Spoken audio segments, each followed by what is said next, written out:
Okay, this is Trickerion, how to play video, part 2. I will explain all the rules how to play this game.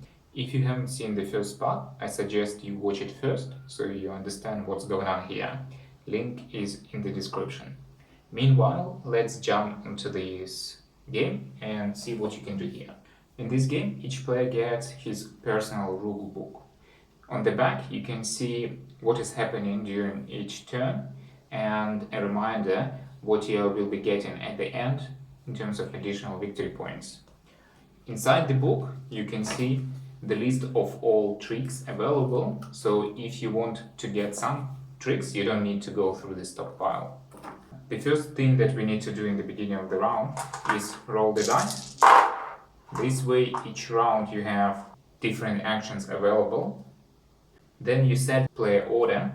It changes every round depending on who is the highest on this score track. The player who has most victory points is going last, and the player with the lowest points is going first. If there is a tie, then the tying players flip the order. The next thing we do is advertise. So each player starts with one of the cards. They represent your personal workshop, so you can put your advertisement card and pay the required cost in money. So first player only pays 1 gold, second place 2, 3 or 4 gold. And you get 2 victory points if you do that. And that's it. It doesn't have any other impact, it's just a way to get some free victory points. Then we have an assignment phase. That's where we are placing these cards, assignment cards. And remember, we are placing them secretly. Then we get to the place character phase. That's when we reveal the assignment cards and start taking actions. Each player takes one action at a time until all meeples of all players have been used. Now let's have a look in further details what you can do here. Now the first location, downtown. You can place your worker on each of the 4 available locations. With the 2-player game, 2 central ones are blocked. It means that during each round, downtown actions can be only performed twice. Now, in downtown location, there are 5 different actions that you can take. Each action requires you to pay either 1, 2 or 3 energy. That's where it becomes important which worker you are assigning. So each worker, as you remember, can have either 1 energy for the apprentice, 2 energy for a specialist, or 3 energy for the magician. And also, when you're placing your worker, the location of the board itself may give you an additional energy. So we have either +2 or +1 or +0 energy. +1 into player game is blocked. So if you're placing your magician, which has 3 on a +2 location, you'll have 5 energy to use. You can use as many of these actions as you like, provided you have enough energy. To take any of these dice, you'll need to spend 3, which will leave you 2 left over.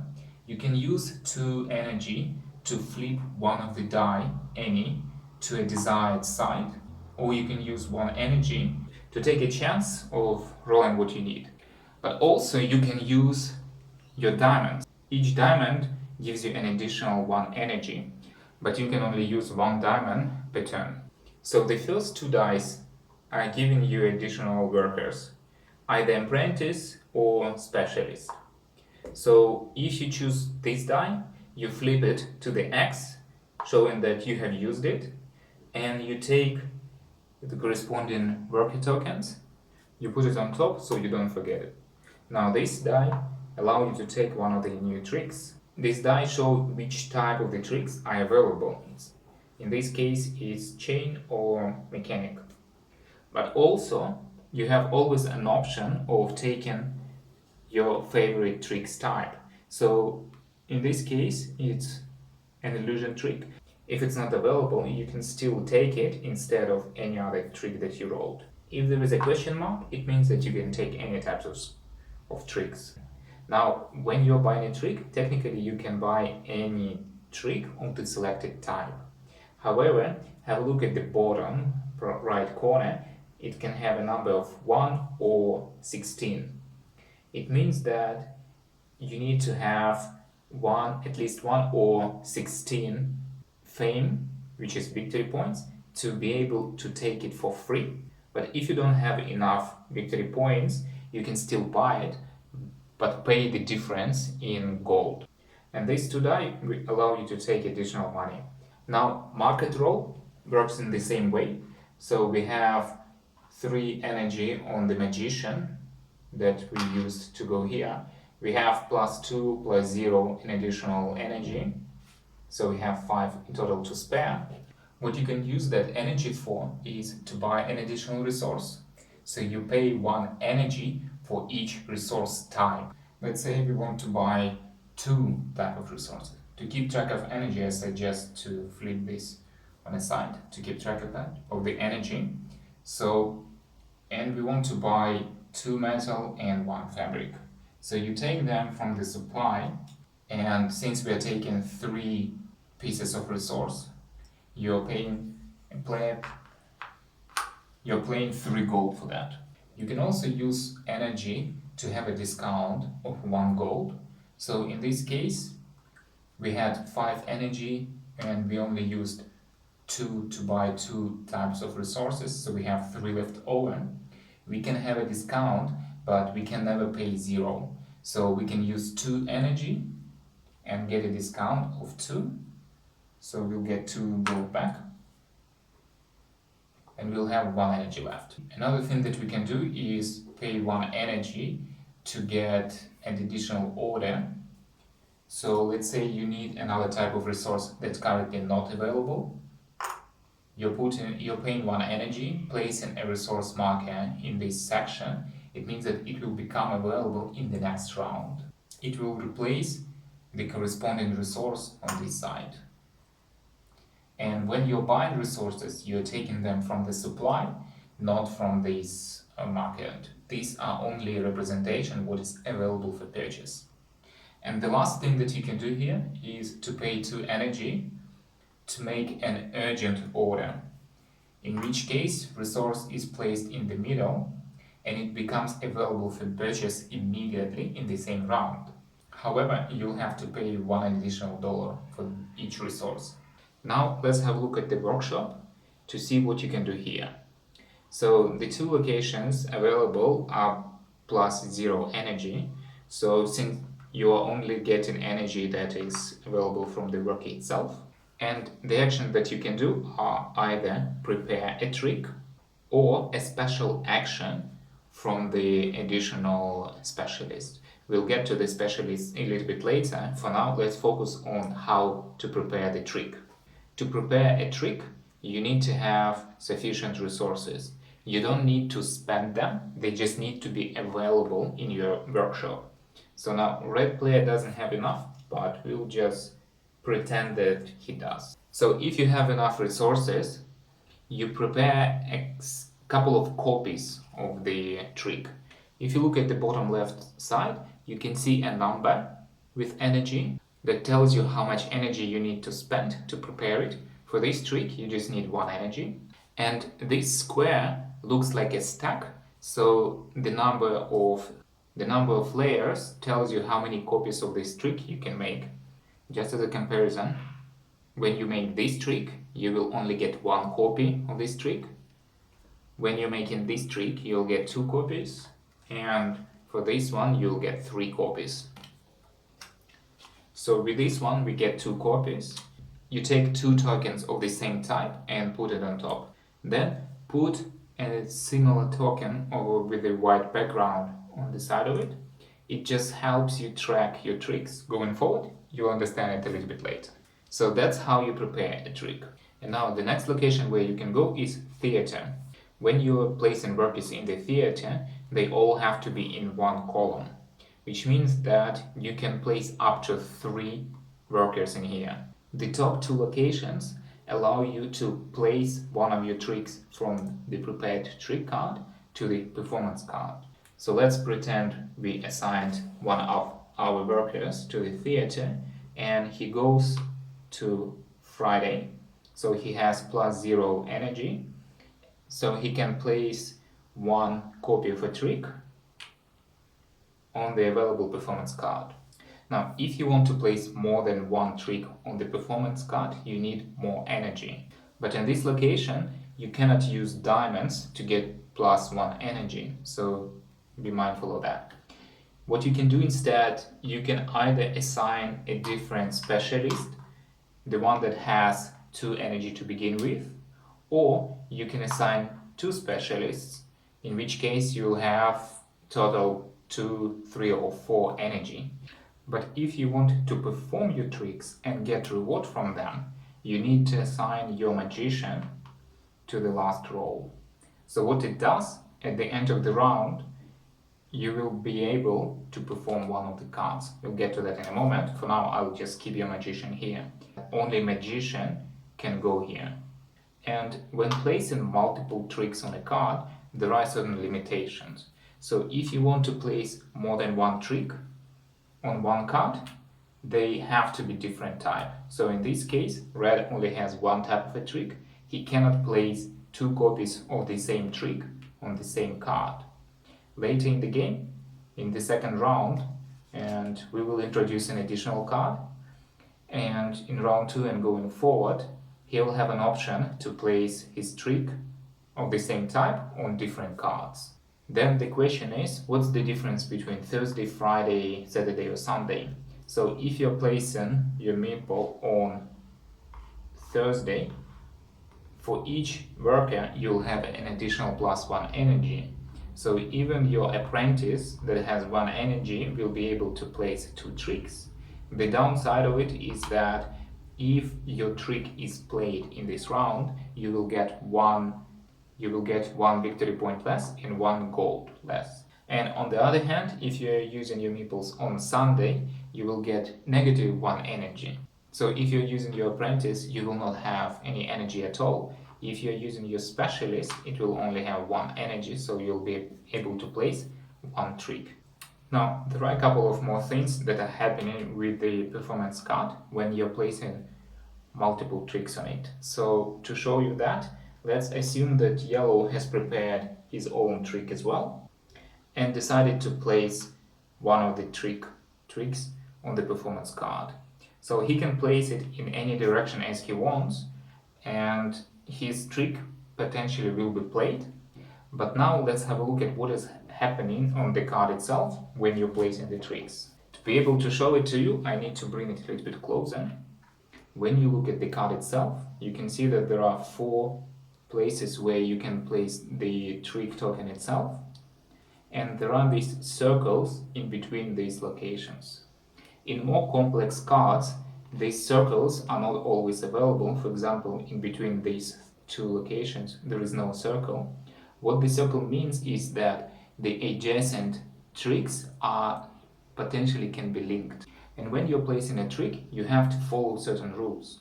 So in this case, red player is using the eye trick.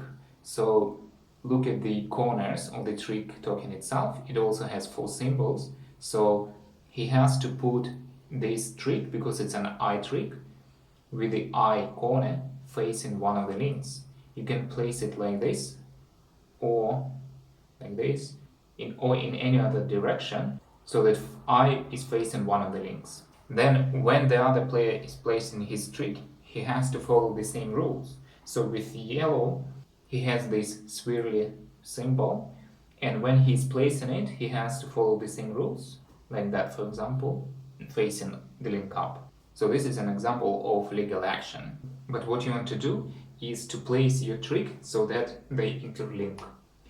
The example of that is placement this way. So this is still legal action. This swirly symbol is on the bottom. It is facing down. It is still located on the circle, so this is a legal action. But by placing this trick, we now have 2 identical symbols on the same circle. It means that we have created a link. By creating a link, you get an additional bonuses. So if you created a link with the level 1 tricks, in which case they are level 1, so you get either 1 victory point or 1 gold. So the player who created the link gets the bonus, and the other player doesn't get anything. And you can also see that on some links there is this diamond symbol. So if a link is created on a diamond symbol, you still get this bonus, but additionally both players are getting 1 diamond. So that's how you place your tricks. Now let's move on and have a look what else we can do here. So we have explained what you can do in the downtown, in the market role, how to prepare your tricks, and how to place your tricks. I will now explain you what actions you can do with your additional specialists. So there are 3 different types of specialists. You can have a mechanic, assistant, or manager. So you start the game with one of them, and by taking additional workers, you can have all of them. So let's have a look at what benefits each of them is providing. If you start the game with the assistant, you get an additional worker to your pool, an additional apprentice. But if you acquire your assistant by taking the die, you will only get the assistant itself. You will not get this apprentice. However, when taking an action, the workshop action, you remember I mentioned that by taking this action you can prepare a trick, but you can also take an action on the specialist. So specialist action allows you to move one of the apprentices that you already have from main board to the specialist board. Why you would want to do that is because at the end of the round you need to pay for every worker that you have. And for each apprentice you need to pay 1 gold. But if an apprentice is on this specialist board, you don't have to pay for it. Now, the other specialist that you can start with is mechanic. The benefit of starting with mechanic is that you get an additional free trick at the beginning of the game. So after each player selected their main trick, mechanics can take 1 trick of any type. It can be your preferred trick, or it can be any other trick type. But if you got your specialist by taking a die, you will not get this second trick. You just get the card itself, the specialist itself. And then additional bonus during the game, each time you prepare a trick that is located on the specialist card, you're getting +1 copy of that trick. And the third specialist that you can use is manager. So benefit of manager, if you start with it, you get an additional resource value of 2. So it can be either 2 resources of the first level or 1 resource of the second level.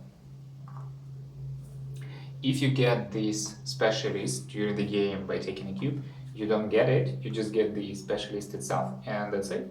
But similarly to the other specialists, when you're taking a workshop action, in addition to preparing the trick, you can take an action of the specialist and you can move resources across. So you move the entire stack from your main board to the specialist board. Additional bonus of this specialist is that each resource type is counted as +1. So if you have 1 resource token on this card, it counts as if you have 2. Okay, so now I have explained to you how to use your specialists. Now we know what you can do during your round. So let's have a look at what happens next after you have placed all your workers. The next phase is the performance phase. Okay, my apologies, I had technical issues and had to reshoot the last part. So really quickly, when we get to the performance phase, we look in the theater who has hats in this role. So from left to right, Thursday, Friday, Saturday, or Sunday, we only have only red player. It means that the red player is the first who can choose which performance card will play. So if yellow player would have had a hat over there, yellow would be able to choose one of the cards. Right now we only have 1 available, but later in the game there will be more. So in that case, if there are multiple cards, one player could choose 1 card and then the other player would be able to choose the second one. We have 1, so let's have a look how it goes. So when you play a card, you perform a number of things. The first one, each player gets bonuses for the tricks that they have. So red gets bonus for his trick, it's 1 victory point, 1 gold and 1 diamond. Yellow gets his own bonuses, which are 2 victory points and 3 gold. Then you look at whether there are any links. So when we were placing a trick, we created one link. So the red player, since the red player is playing the card, he gets the bonus during the performance phase for each link available. So plus 1 victory point in this case. Then we look at any specialist in the backstage. So red has an assistant and he gets extra 2 victory points for that. If he had a mechanic, he would get 1 diamond and he would get 3 gold for a manager. And the last bonus, you get the bonus from the card itself. In this case, it's 1 gold. After you've done that, you discard the tricks. So that's all what happens in the performance phase, and after that, round is over. So at the end of the round, we do a couple of maintenance actions. So the first one, you pay wages. So for each specialist that you have, you pay gold. For the magician, you don't pay anything, you're the magician. For the apprentice, you pay 1 gold, and for the specialist, you pay 2 gold. Then you return all your characters. Then orders arrive. You remember when we were buying resources, we ordered one of the new resource types. So what happens, it replaces one of the previously available resources. So in the next round, you will be able to buy this resource. The next thing is move performance cards. So with the 3-player games, I had to move this so I can show you. With the 2-player game, we only have 1 card. We put it over here. With the 3 players game, we start the game with 2 cards, and with 4 players, we start the game with 3 cards available. But with 2 players, just 1. So what happens at the end of the round, we move the cards to the side and we add 1 more. And in the next round, you move them again, like that. And then in the next round, when you move it, there is no place to move it to, so the card is discarded. And you keep adding cards like that in each round. So when you move a card like that, if it happens that there is a trick on the card itself, when the card is moved, that trick is lost. It's just discarded. So in case if you want to prevent that, during the theater action, one of the options, I mentioned that you can place a trick. The other option that you can do is move a trick. So this is just a hint, a reminder what you can do.